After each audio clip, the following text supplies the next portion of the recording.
I just thought I would come on here and try to explain a little bit about cellular respiration. I know that if you're taking science prereq courses for certain programs, you're required to learn this. Sometimes it can be very overwhelming and stressful because it just has so many parts to it. I remember when I first saw it, I felt very overwhelmed.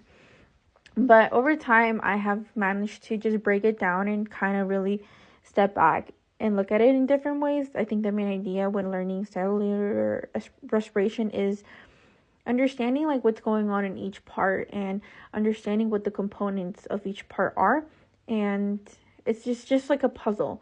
Learning like, hey, this is what is happening in glycolysis and pyruvate oxidation, and what are those parts doing and where they're going.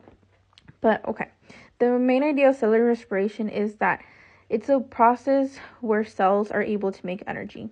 And another term that you may have heard is metabolism.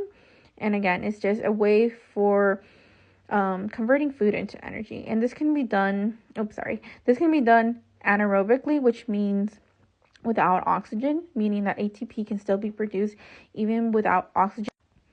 And then I have a little diagram right here that just kind of has the main overview of how this all works. Basically, we consume food, which is then turned into glucose. That glucose, the cell takes it and turns it into pyruvic acid. That pyruvate acid is turned into acetylcholine, which is a step that is not shown here. It really depends the professor that you get. Some of them will teach that step, others won't. I'm going to go over it just so we can fill in that gap.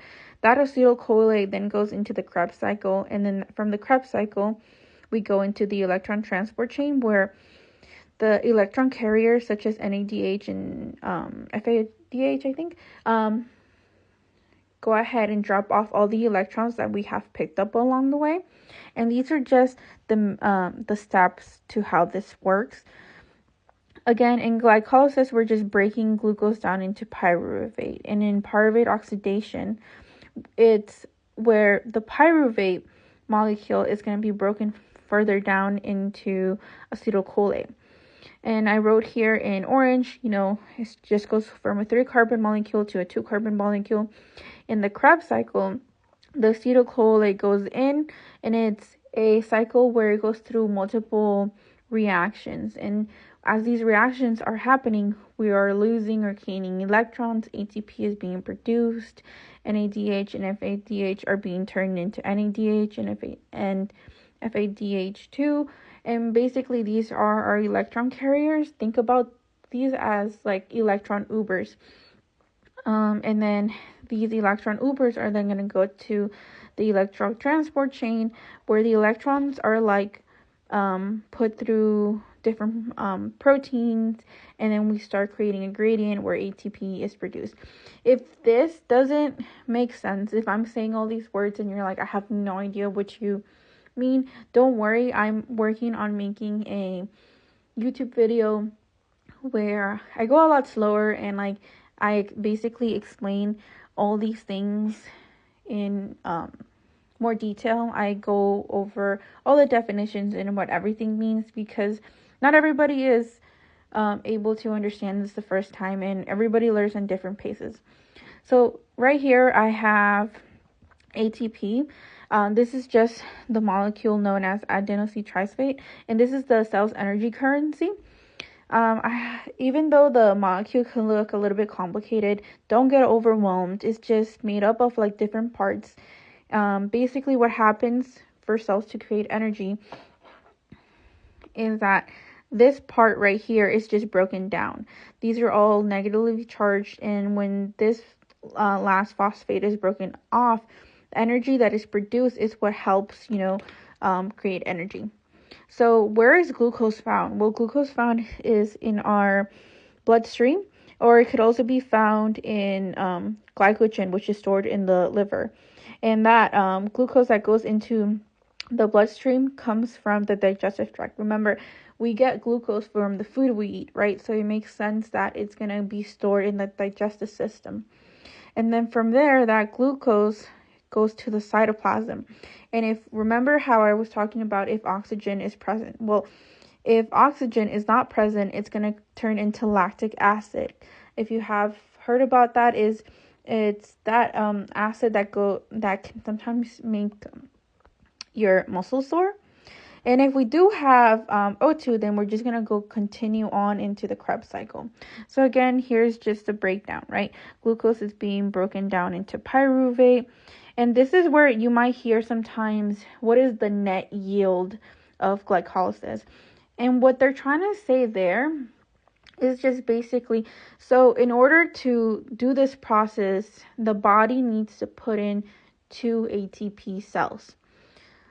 And that's why when they're asking for the net yield, they're asking for like the true outcome. How much are we actually making?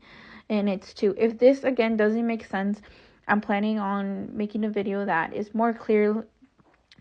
But basically what it's saying is we're basically having to put in 2 molecules of ATP in order to get this process going. So in reality, even though we make 4, we only get 2 because we had to put 2 to start.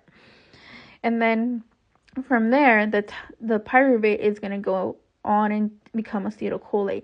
This is called pyruvate oxidation. Again, sometimes certain professors don't explain this step because no ATP is produced here. It's just like explaining what's happening to pyruvate. But I think it's an important step to mention because in order to go from glycolysis to the Krebs cycle, if you don't understand that pyruvate turned into acetylcholine, you might be like, well, where did acetylcholine come from? So then after that happens, acetylcholine goes into the citric acid cycle, also known as the Krebs cycle. And basically the main idea here is that, again, acetylcholine is just going through a process of reactions. NADH and FADH are picking up electrons. Some CO2 is produced, some ATP is produced. From there, these electron transporters are going to go to the electron transport chain and drop off their electrons. And some important things to remember here is that O2 is the final electron acceptor. This is where sometimes you hear that we have a total yield of 32 ATP. That's not a concrete number yet.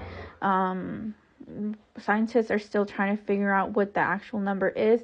I suggest just going with the number that your professor gives you, because sometimes, like I said, it can be different.